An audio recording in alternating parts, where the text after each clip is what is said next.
Hello everyone, welcome to Lever Guns 50. Today we have two guns out here. This one here is a Henry X in 4570, and I want to thank Henry X and Ranger Point Precision. Ranger Point Precision sent this stuff over here, and Henry sent this right here gun to us to test out, and that is some awesome stuff on there. And we also have this 1886 Winchester in 4590. So what we're doing is we're testing the 4570 in the Henry X against the 4590, and we're using North Fork bullets. So this is a 350 grain bullet, and we tested the 4570 earlier just to get a velocity read and make sure the load was going to be good, and it was doing right at 2,100 feet a second. We're not quite sure what the 4590 is doing, but we're going to shoot it into ballistic gelatin. We're going to shoot across the chronograph into the ballistic gelatin. We're going to start with the Henry X because it's in 4570. Now these bullets are quite long, and I'll bring you up and give you a close-up look at them. They're quite long, so you can't really get as much powder in there as you'd like in the short 4570 cartridges. But in the 4590, you can get plenty of powder in there. So.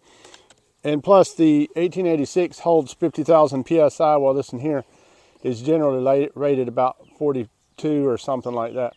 So we're gonna set up and shoot it into this ballistic gelatin and see what these North Fork 350 grain bullets do. Okay, here you have the bullet comparison. This in here is a 405 grain bullet, and this right here is a 350 grain bullet. You can see it would take up more powder capability than even a 400 grain bullet. And here they're loaded up. This is a 4570, and this over here is a 4590. Here comes this chicken with all her baby chicks.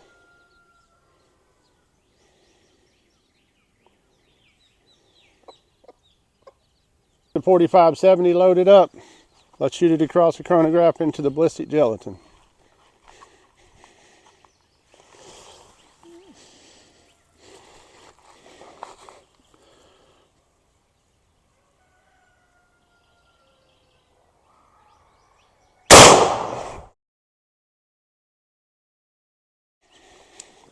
Let's check it out and see what it did.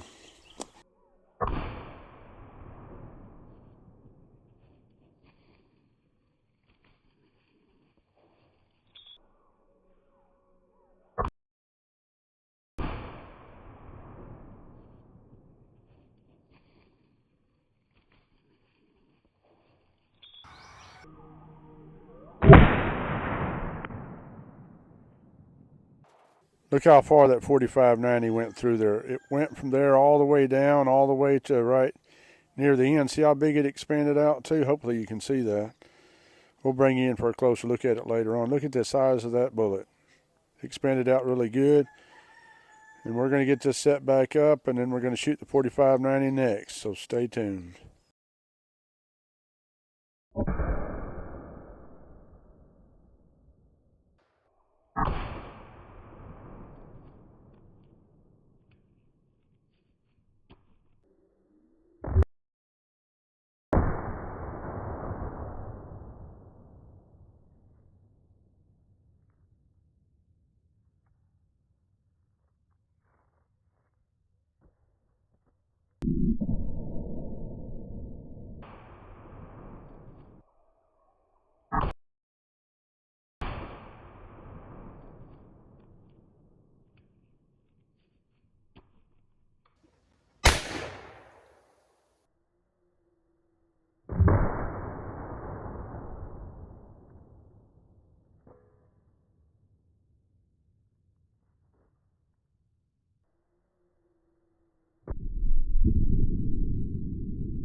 Hopefully you can see that 2,397 feet a second in the 4590.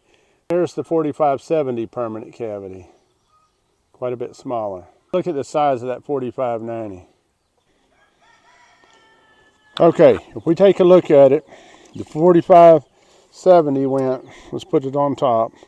4570 went 30 and a little over 30 and a quarter inches. The 4590 went 29 and a quarter inches.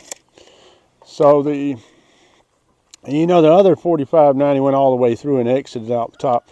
And so far we hadn't found that bullet, but we're going to look for it a little bit more. So let's get these bullets out of here and see how big they expanded out to. Okay, as you can see, the 4570 is a little bit taller because it hasn't quite rolled it down as far as the 4590 did. But these bullets are super tough. They're not going to expand, overexpand. They're not going to come apart because the bottom of them is solid copper. The top part is filled with lead. This here is a 4590 where we was testing out the load. It went about 14 inches into the dirt, and it still, retains a lot of its original copper. And of course the base there is solid copper, so it's not going anywhere. That's what the nose of them looks like. Both bullets maintained 100% of their weight. Both of them expanded out to 80 caliber. I would like to give a special thanks to Ballistic Gelatin for also sending the ballistic gelatin out, Frank Walker and Henry, and Ranger Point Precision. And you gotta love a Winchester. So I don't know what you guys thought, but I had a whole lot of fun, and I feel like the 4590 proved that bullet is tougher than all get out, and it'll go through whatever you need it to go through, do a good job, and stay together. So thank you for watching. God bless each and every one of you. Come back and see me, you hear?